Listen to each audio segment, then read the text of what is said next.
한 가지만 더 알려드립니다. 네, 안녕하세요. 저는 한부모 가족회 한 가지 장희정 공동대표입니다. 네, 안녕하세요. 저는 한국 미혼모 지원 네트워크 대외협력국장 유미숙입니다. 오늘은 저희가 정말 귀한 분을 모셨습니다. 한부모로 살다 보면 부채도 생기고 또 자산도 어떻게 관리해야 되는지 잘 알지 못하는데 그 부분에 대해서 정말 전문가이신 선생님을 모셨습니다. 혹시 국장님은 알고 계신가요? 부채하면 떠오르는?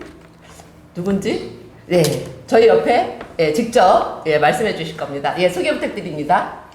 네, 뭐 거창하게 해야 될 것 같은. 저는 돈병원의 서경전 원장이라고 하는데요. 돈병원은 빚 때문에 병든 돈과 돈 때문에 병든 사람을 고치는 곳이다. 그래서 부채 문제를 어려우신 분들 입장에서 채무자 입장에서 도와드리는 곳이다. 이렇게 소개할 수 있겠습니다. 반갑습니다. 어서 오십시오. 환영합니다. 네, 저희 처음에 돈병원 이래서 전 좀 낯설었어요. 네. 돈병원이 뭐지? 네. 돈병원을 좀 설명을 해주시면 지금 앞에 설명해 주신. 돈병원 이제 뭐 하는 곳인지는 설명을 드렸었는데, 사실 빚 권하는 거는 쉬운데, 빚에 빠졌을 때 어떻게 해결해야 되는지를 알려주는 곳은 많지 않아요. 그리고 이제 흔히 알려져 있는 곳들도 사실은 완전히 채무자 중심적이진 않고, 또 도와주는 깊이에 있어서 좀 한계가 있기 때문에, 빚을 처리하는 것까지는 도움을 받을 수 있을지 몰라도, 사실 빚 때문에 망가진 생활 측면에 여러 가지가 있거든요.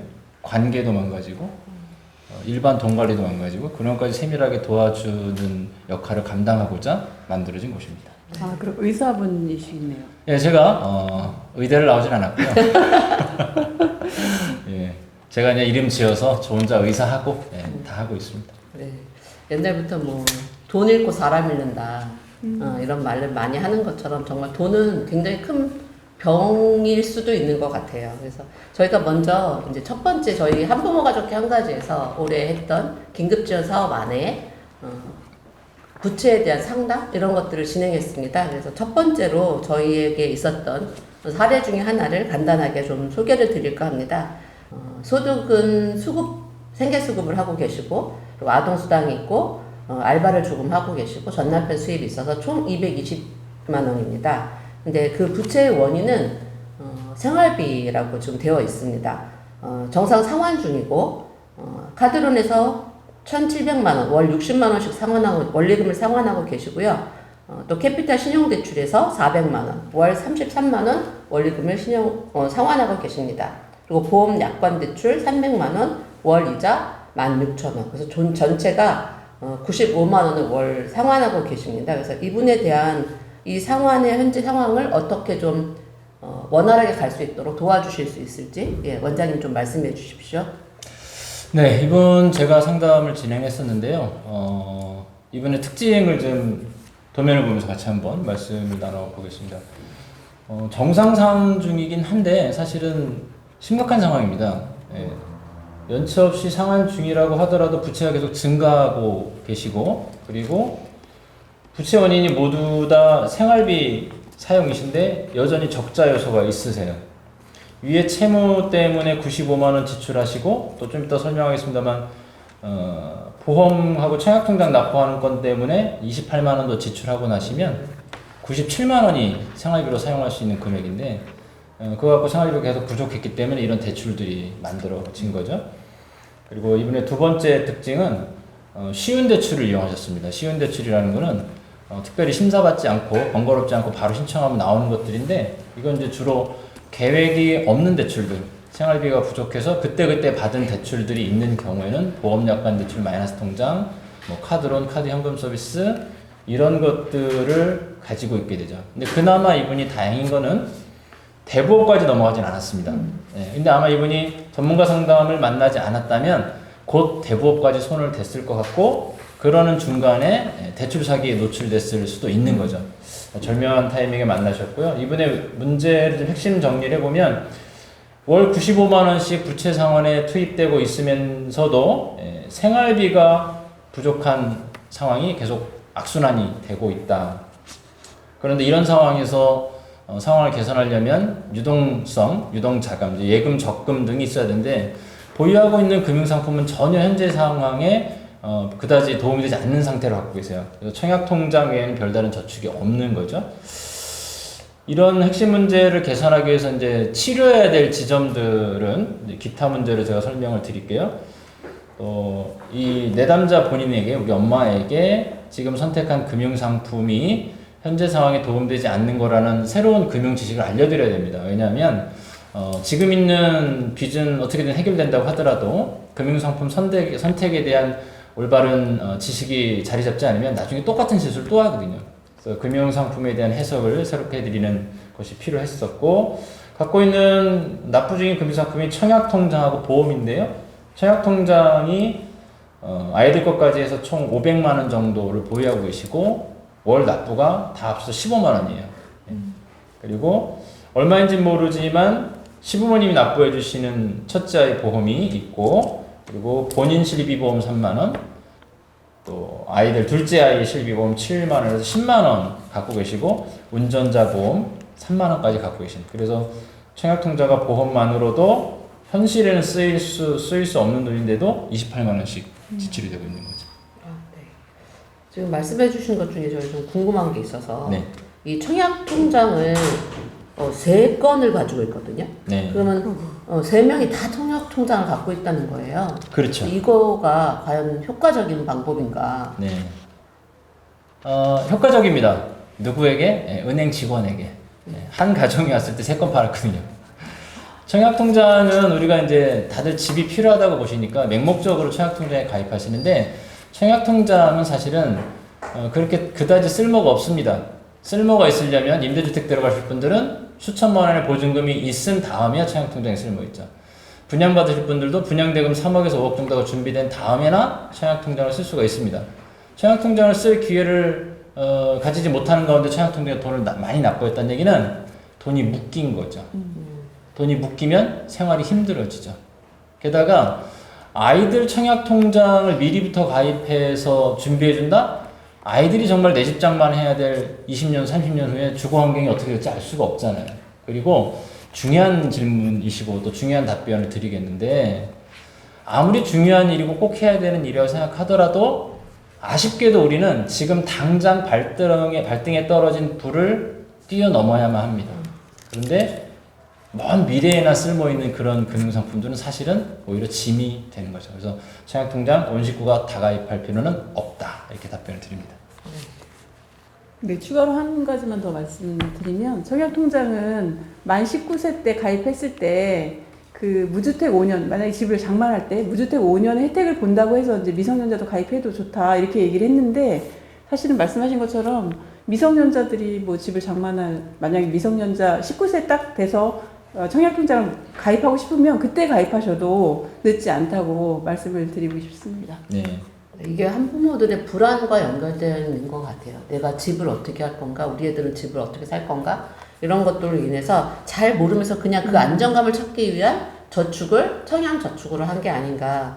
근데 이분이 이것만 좀 붙지 않아도 조금 더 한 건만 남겨놓고 그렇죠. 두 건을 다 없애시면 조금 정지하는 거죠. 원장님. 그쵸? 네, 이분에 대한 솔루션을 그럼 설명드릴게요. 네. 처방이 궁금하네요. 일단 부채가 있는 가운데 수급비를 받고 계시기 때문에 이런 케이스에는 첫 번째 수급비 전용 통장 개설하셔서 압류 방지 하셔야 되고요. 그다음에 이분이 채무 조정을 만약에 하신다면 파산을 우선 고려하시는 걸 제가 권고를 드렸습니다. 네, 파산이 안 될 수도 있어요. 이제 만약에 그렇다면 신용회복인의 채무 조정하는 쪽으로 채무에 대한 솔루션은 드렸고, 이 금융상품에 대해서는 이제 관점이 중요한데, 위기가 앞에 놓여 있다면 위기를 뛰어넘는데 최대한 집중을 해야 됩니다. 그 관점을 유지하는 게 제일 중요했고, 청약통장은 그래서 완전히 무소용하다 가입하지 말라 이런 얘기보다는 목돈이 준비되지 않을 때까지는 그렇게 집중하시면 안 된다. 그래서 청약통장은 꼭 가입해야 된다라고 보기보다는 없는 것보다는 있는 것 정도. 그 다음에 임대보증금을 보유하고 있어서 어느 정도 임대아파트, 임대주택에 들어갈 준비가 상당히 돼 있다. 이제 그런 분들은 청약통장 납부에 좀 더 노력을 기울이셔야 되는 건 맞죠.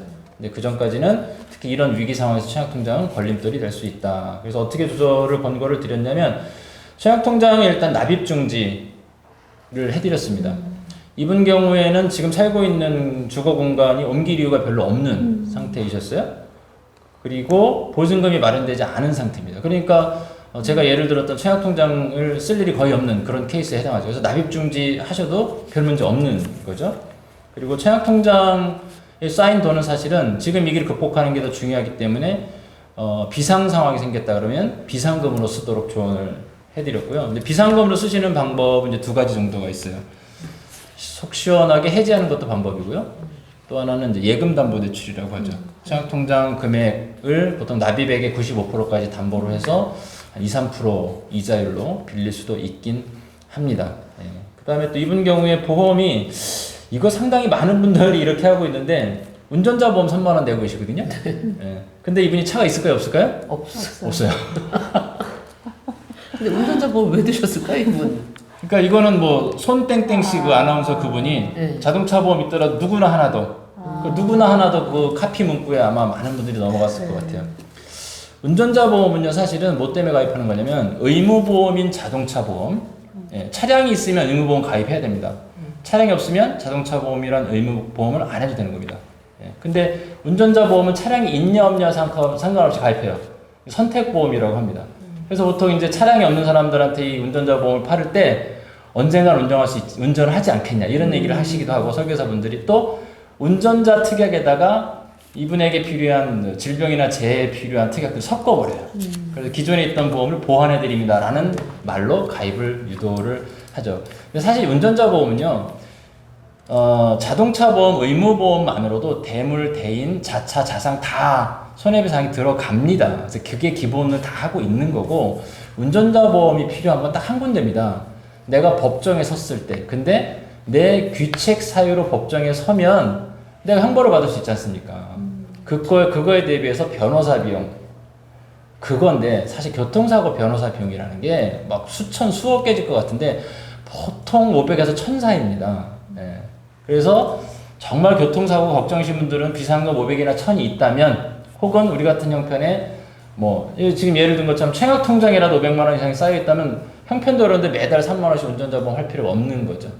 그리고 더 좋은 방법은 안전운전 하시는 겁니다. 예. 횡단보도 지키시는 거고 파란 신호 지키시는 거 이러면 만약에 사고가 나도 내 귀착 사유가 없기 때문에 예, 아동보호존에서 30km 지키시고 그럼 내가 법정에 선다고 해서 내가 형사처벌 받을 일은 없는 거지 않습니까? 그렇게 이해를 시켜드려서 운전자 보험까지 축소해 드리는 거 조언해 드렸고 특히 이 가정은 의료수급 자격이 있으세요. 의료수급 자격이 있다는 거는 나라가 의료실비 보험을 가입해 준 것과 같은 겁니다. 그래서 표를 다시 보시면 이런 식으로 해서 청약통장 납입 중지하시고 보험을 실비보험 위주로 해지 운전자 보험도 해지 권고 그렇게 하면 28만 원의 현금 흐름이 생기죠. 그러면 적자 요소가 감소하는 그래서 치료받을 수 있는 그리고 채무는 정상 상환 중이시니까 제가 연체하십시오라고 말씀드릴 수는 없지만 아마 연체가 피할 수 없다면 채무 조정으로 해결하시면 되겠습니다. 한 가지 더 여쭤보고 싶은 건 네. 아까 쉬운 대출 이렇게 말씀하셨단 말이에요. 네. 그게 이제 뭐 아까 말씀하신 심사를 거치지 않는 그러면 보통은 이렇게 쉬운 대출보다 뭐 은행권 대출이라던가 이런 거를 더 할 수도 있었을 건데 이분이 그렇게 못하신 이유가 혹시 또 따로 있었을까요? 대출이 안 되는 이유는 신용도가 나쁘기 때문이죠. 그리고 소득이 작기 때문이고요. 근데 대표적으로 수급자분들은 아무리 힘을 써도 대출 안 나옵니다. 네. 그래서 당연히 이런 경우에는 이제 안 좋은 대출에 손대게 되는데 이분이 그나마 사용하고 있던 신용카드가 있었기 때문에 거기에서 이제 이용 실적 덕분에 카드론이 나올 수 있었던 거예요. 쉬운 대출이라는 건 심사를 거치지 않는 대출이고요. 심사를 안 거치기 때문에 갚을 수 있는 사람이냐 아니냐를 별로 판별을 안 하죠. 사실은 빌려준 입장에서 약간 과하게 말하면 저분을 만약에 못 갚아도 뜯어먹을 게 있지 않겠는가 이런 식으로 보고 빌려 드리는 거죠. 그리고 그래서 우리에게는 번거롭더라도 은행에서 좀 번거로운 심사를 거쳐서 빌리는 것 외에 다른 건 위험합니다. 왜냐면 은행에서는 갚을 수 있는지 없는지 봐서 못 갚을 것 같으면 안 빌려주는 거거든요. 기분은 나쁘더라도 우리는 받아들여야 됩니다. 예, 왜냐? 갚지 못할 대출을 갖다 쓰면 나중에 그 불이익은 나한테 다 들어오기 때문에 그렇죠. 네. 예. 그러면 첫 번째 케이스는 이 정도면 이 충분한 말씀이 되신 것 같아요. 근데 이제 지금 아까 처음에 말씀하신 것처럼 부채를 갚는 것도 중요하지만 어떻게 잘 살아갈 거냐를 말씀해 주시는 게 저는 더 좋았던 것 같습니다. 그래서 예, 이걸로 첫 번째 케이스는 마무리하겠습니다. 잠시 후에 다시 두 번째 케이스로 함께 뵙겠습니다. 네.